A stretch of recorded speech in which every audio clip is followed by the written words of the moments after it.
कल्पना कीजिए उस ऐतिहासिक पल को। 14 जनवरी 1761 की वो ठंडी सुबह, जब पानीपत का मैदान खून से लाल होने वाला था। हजारों मराठा योद्धा अपनी मातृभूमि और सम्मान की रक्षा के लिए खड़े थे। उनकी आंखों में आग थी, हाथों में तलवारें चमक रही थीं।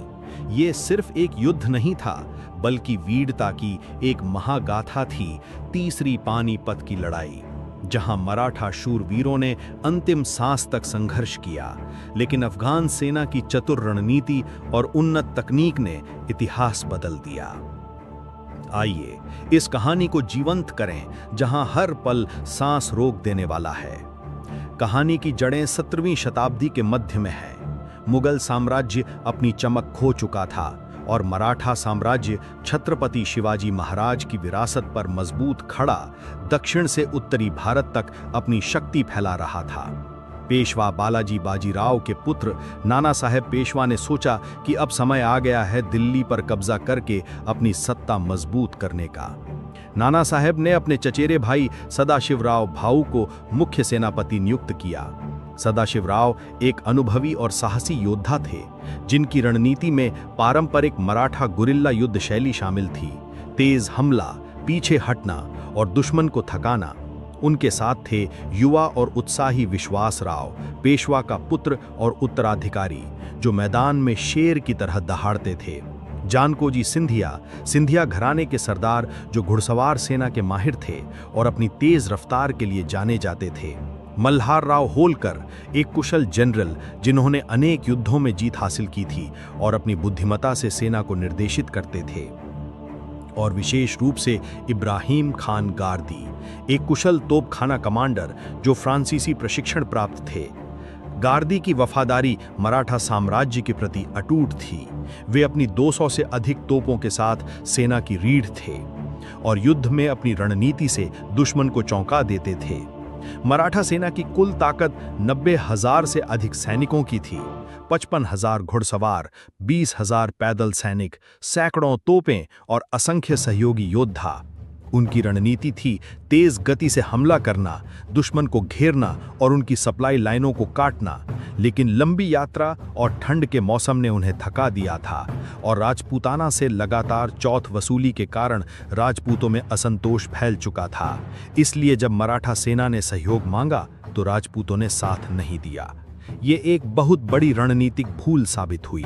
दूसरी तरफ था अहमद शाह अब्दाली, अफगानिस्तान के दुर्रानी साम्राज्य का शक्तिशाली शासक। अब्दाली एक मंजा हुआ रणनीतिकार था, जो पहले भी कई बार भारत पर आक्रमण कर चुका था। इस बार उसे रोहिल्ला नेता नजीब-उद-दौला ने आमंत्रित किया था, जो मराठों की बढ़ती ताकत को रोकना चाहता था। अब्दाली की सेना में उसका मुख्य वजीर शाह वाली खान था, जो युद्ध की हर योजना को बारीकी से तैयार करता था। शुजा-उद-दौला, अवध का नवाब, जो अपनी मजबूत पैदल सेना और तोपखाने के साथ जंग में शामिल था। इसके अलावा अन्य अफगान जनरल जैसे बारकी खान और जहान खान, जो घुड़सवार युद्ध में माहिर थे। अफगान सेना की कुल संख्या 60,000 से अधिक थी, लेकिन उनकी असली श्रेष्ठता थी उनकी तकनीक और रणनीति। ऊंटों पर लगी जंबूरक तोपें, हल्की, मोबाइल और तेज घूमने वाली, जो दुश्मन पर अचानक हमला कर सकती थीं। अब्दाली की रणनीति थी घेराबंदी, छापामार हमले और दुश्मन की कमजोरियों का फायदा उठाना। उनके साथ कुछ स्थानीय सहयोगी भी थे, जो मराठों के खिलाफ थे। मराठा सेना पुणे से निकलकर उत्तर की ओर बढ़ी। रास्ते में उन्होंने कुंजपुरा पर हमला किया और अफगान गैरिसन को बुरी तरह हराया, जिससे उनका मनोबल ऊंचा हुआ। लेकिन अब्दाली ने चतुराई से काम लिया। उन्होंने मराठों को पानीपत के मैदान में फंसा लिया, जहां यमुना नदी एक तरफ थी और अफगान सेना दूसरी तरफ। नवंबर 1760 से जनवरी 1761 तक 2 महीने की लंबी घेराबंदी चली। अफगानों ने मराठा सप्लाई लाइनों को काट दिया। अनाज, पानी और हथियारों की कमी हो गई। सैनिक भूखे थे, घोड़े कमजोर हो चुके थे, ठंड की मार ऊपर से। सदाशिवराव भाऊ ने सैनिकों को प्रेरित किया, भाइयों, हमारी मातृभूमि हमें पुकार रही है, हम लड़ेंगे और जीतेंगे। इब्राहिम खान गार्दी ने अपनी तोपों को तैयार रखा, सैनिकों को प्रशिक्षित किया कि कैसे अफगान की मोबाइल तोपों का मुकाबला करें। अंततः 14 जनवरी को मराठों ने फैसला किया, अब निर्णायक युद्ध होगा। वे जानते थे कि अब या तो हार है या फिर जीत, लेकिन अब पीछे नहीं हट सकते। सुबह के धुंधलके में मराठा सेना ने हमला बोल दिया। इब्राहिम खान गार्दी की तोपें गरज उठीं। गार्दी ने अपनी रणनीति से दुश्मन के केंद्र पर निशाना साधा, हजारों अफगानों को मार गिराया। वे चिल्लाए, आगे बढ़ो, हमारी तोपें दुश्मन को कुचल देंगी। विश्वास राव ने केंद्र से नेतृत्व किया, अपनी तलवार से दुश्मनों को काटते हुए, जैसे कोई तूफान आया हो। जानकोजी सिंधिया ने बाएं फ्लैंक से तेज घुड़सवार हमला किया, अफगानों को पीछे धकेलते हुए। मल्हार राव हुलकर ने दाएं फ्लैंक से छापामार शैली अपनाई, दुश्मन की सप्लाई को निशाना बनाया। मराठा योद्धा अपनी गति और बहादुरी से अफगानों को हैरान कर रहे थे। सुबह से दोपहर तक लगा जैसे मराठाओं की जीत करीब है। उन्होंने अफगान केंद्र को तोड़ दिया, नजीब-उद-दौला की सेना को तितर-बितर कर दिया। लेकिन अब्दाली की श्रेष्ठ रणनीति ने अचानक खेल पलट दिया। जैसे कोई चतुर शिकारी अपने शिकार को जाल में फंसाता है, वैसे ही अब्दाली ने पूरे युद्ध क्षेत्र को अपनी मुट्ठी में कस लिया। उसने अपनी रिजर्व फोर्सेस को बिल्कुल सही समय पर मैदान में उतारा। ये वे तरोताज़ा सैनिक थे जो 2 महीने की घेराबंदी के दौरान आराम कर चुके थे, जबकि मराठा योद्धा भूख, ठंड और थकान से जूझ रहे थे। ये रिजर्व सैनिक लगभग 10,000 की संख्या में अफगान सेना की ताकत का छिपा हुआ हथियार थे। अब्दाली ने उन्हें 3 दिशाओं से हमले के लिए तैयार रखा था, केंद्र से सीधा धक्का और बाएं दाएं से घेराबंदी। उनकी जंबूरक तोपें जो ऊंटों की पीठ पर लगी हुई थीं, अब मैदान पर तूफान की तरह घूमने लगीं। ये छोटी हल्की तोपें थीं जिन्हें ऊंट तेजी से इधर-उधर ले जा सकते थे, मराठाओं की भारी तोपों से बिल्कुल अलग, जो जगह से हिल भी नहीं सकती थीं। जंबूरकों ने मराठा केंद्र पर अचानक गोले बरसाने शुरू कर दिए। हर गोला एक विस्फोट की तरह फटता, धुआं और आग की लपटें उठतीं और मराठा लाइनों में हाहाकार मच जाता।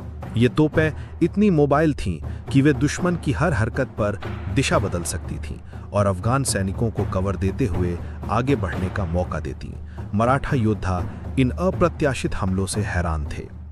इसी बीच अफगान घुड़सवारों ने फ्लैंकिंग मैन्यूवर अपनाया, एक क्लासिक रणनीति जहां वे मराठाओं के बाएं और दाएं किनारों पर चुपके से हमला करते। बरकी खान और जहान खान जैसे जनरलों के नेतृत्व में ये घुड़सवार तेज रफ्तार से दौड़ते हुए मराठा सेना को घेरने लगे। उन्होंने मराठों की गति को रोक दिया, जो पहले तेज हमलों से अफगानों को पीछे धकेल रहे थे, अब वे खुद घिरते जा रहे थे। मैदान पर धूल उड़ रही थी, घोड़ों की टापों की आवाज गूंज रही थी और तलवारों की झंकार से हवा कांप रही थी। दोपहर का सूरज चढ़ चुका था जब अचानक एक गोली की आवाज आई।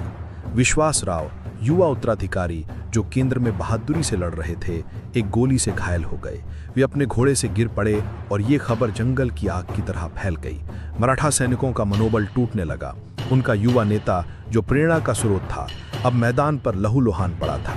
सैनिक चिल्लाए, विश्वास राव नहीं, लेकिन युद्ध रुकने वाला नहीं था। सदाशिवराव भाव ने तुरंत कमान संभाली। वे खुद आगे बढ़े, अपनी तलवार लहराते हुए सैनिकों को चिल्लाकर कहा, भाइयों रुको मत, ये हमारी मातृभूमि की लड़ाई है। विश्वास राव की शहादत व्यर्थ नहीं जाएगी। उन्होंने व्यक्तिगत रूप से हमला बोला, लेकिन अफगानों की संख्या अब उन पर भारी पड़ रही थी। उनकी चतुर घेराबंदी ने मराठाओं को चारों तरफ से जकड़ लिया था। मराठा लाइनें टूटने लगीं, योद्धा पीछे हटने को मजबूर हो गए। इब्राहिम खान गार्दी ने इस बीच अपनी अंतिम सांस तक लड़ाई जारी रखी। वे अपनी तोपों के पास खड़े थे, सैनिकों को निर्देश देते हुए, लोड करो, फायर। उनकी तोपें गरजती रहीं, अफगानों पर कहर बरसाती रहीं। गार्दी की रणनीति से सैकड़ों अफगान मारे गए, लेकिन अब अफगान उन्हें घेर चुके थे। जंबूरकों ने उनकी तोपों पर हमला किया और इब्राहिम खान के सैनिक एक एक करके गिरते गए। अंत में गार्दी खुद तलवार लेकर आगे बढ़े, लेकिन वे भी घिर गए और शहीद हो गए। मराठाओं ने वीरतापूर्वक संघर्ष किया, हर इंच जमीन के लिए लड़े और लगभग 90,000 मराठा सैनिक वीर गति को प्राप्त हो गए।